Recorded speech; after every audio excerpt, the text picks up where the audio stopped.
कि हमारी श्रद्धा ही विश्वास को जन्म दिलाती है।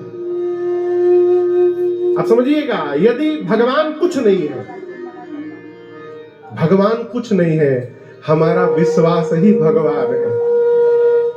एक ही मंदिर है, उसमें दो व्यक्ति जाते, एक चोर जाता है और एक भगत जाता है। चोर मंदिर में जाता है तो उसको विश्वास नहीं है कि ये भगवान है। उस मूर्ख को भगवान में भी पत्थर दिखाई पड़ता है, क्योंकि विश्वास नहीं है। और विश्वास नहीं है इसलिए वो पत्थर दिखाई देता है और वो मुकुट चोरी करके लेके चला जाता है।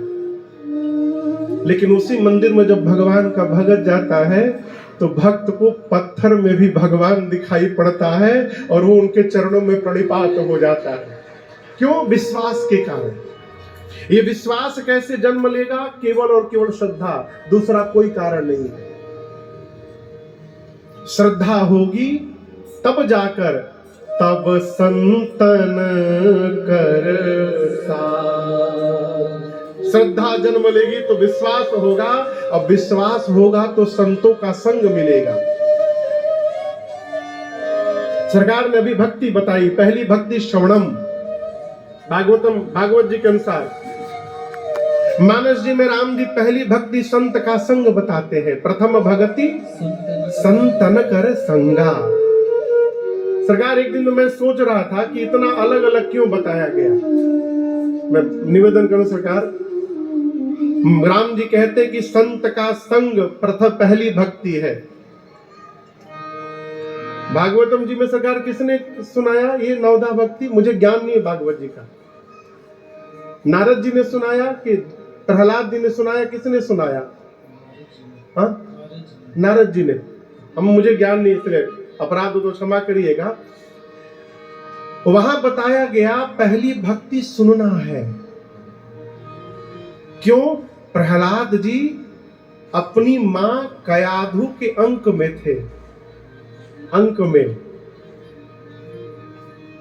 और वो कयाधु पूछती थी हिरण्यकश्यप से कि आपका शत्रु कैसा है। तो हिरण्यकश्यप भगवान श्री हरि के स्वरूप का व्याख्या करता था, और अंक में पल रहे कयाधु जी उस स्वरूप को सुनते सुनते और भगवान के भक्त के रूप में ही गर्भ से जन्म लिए, भक्त बनकर ही जन्म लिए।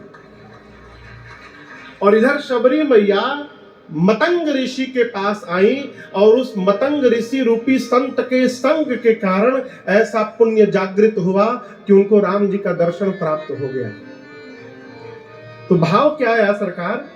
मानस में कहा गया कि संत का संग पहली भक्ति, भागवत जी में कहा गया श्रवणम पहली भक्ति। दोनों सत्य है। निष्कर्ष यह है कि जिस साधन से आपको भगवत भक्ति प्राप्त हो रही है वही साधन आपके जीवन का प्रथम भक्ति है। संत के संग से मिल जाए तो संत संग पहली भक्ति, सुनने से मिल जाए तो आपके लिए सुनना पहली भक्ति है।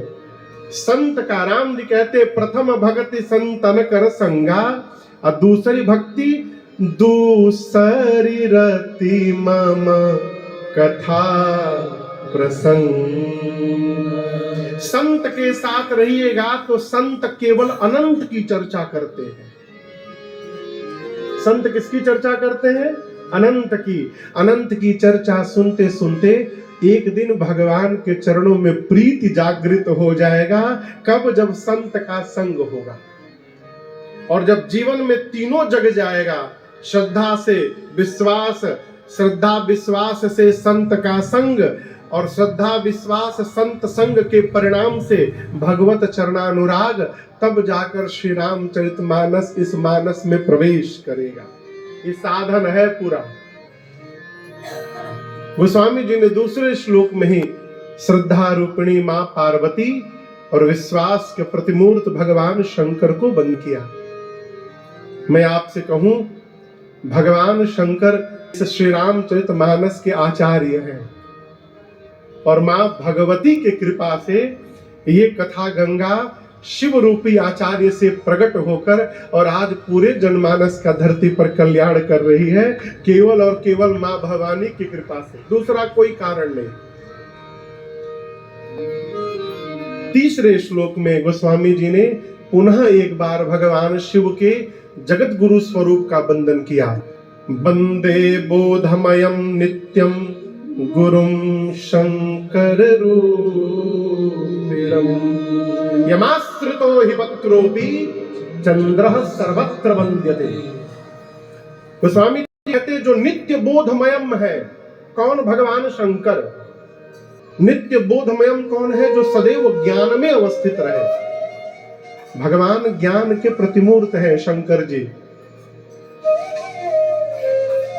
और जो ज्ञान स्वरूप है वही जगत को प्रकाश दे सकता है। इसलिए भगवान शंकर को जगत गुरु माना गया।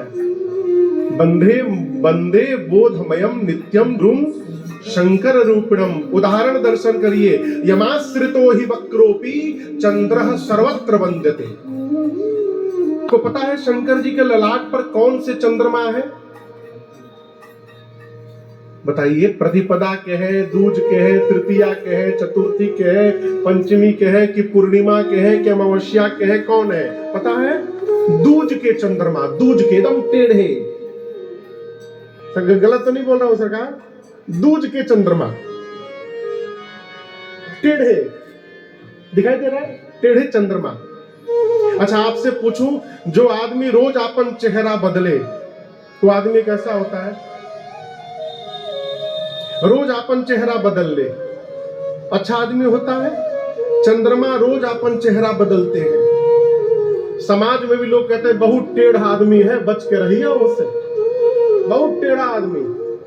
वो स्वामी जी कहते हैं ऐसे टेढ़े चंद्रमा भी जब जगत गुरु भगवान शंकर की शरण गए तो गुरु के प्रभाव से आज चंद्रमा भी संसार में वंदनीय हो गए हैं। ऐसे भगवान शंकर को मैं वंदन करता हूं। तो चौथे श्लोक में आदि कवि बाबा वाल्मीकि जी और श्री हनुमान जी महाराज को वंदन किया है। पांचवे में जगत जननी मेरी मां जानकी को वंदन किया। छठे श्लोक में श्री रघुनाथ जी को वंदन किया। और सातवें श्लोक में अभी अभी सरकार कह रहे थे वेद मत सोधि सोधि सोधि के पुराण सब, अभी सरकार जो कह रहे थे इसी भाव को गोस्वामी जी लिखते हैं। मैंने इस मानस की रचना कैसे की? बाबा कहते हैं नाना पुराण निगमागम सम्मतम यद रामायणे निगदितम क्वचिदन्यतो। नाना पुराण, चारों वेद, 6 शास्त्र, सारे उपनिषद, और इसके बाद रामायणे निगदितम क्वचन्यतोपि, जितने रामायण है इन सभी शास्त्रों के धर्म ग्रंथों के सारांश को निचोड़ करके और मैंने श्री रामचरितमानस में भर दिया है।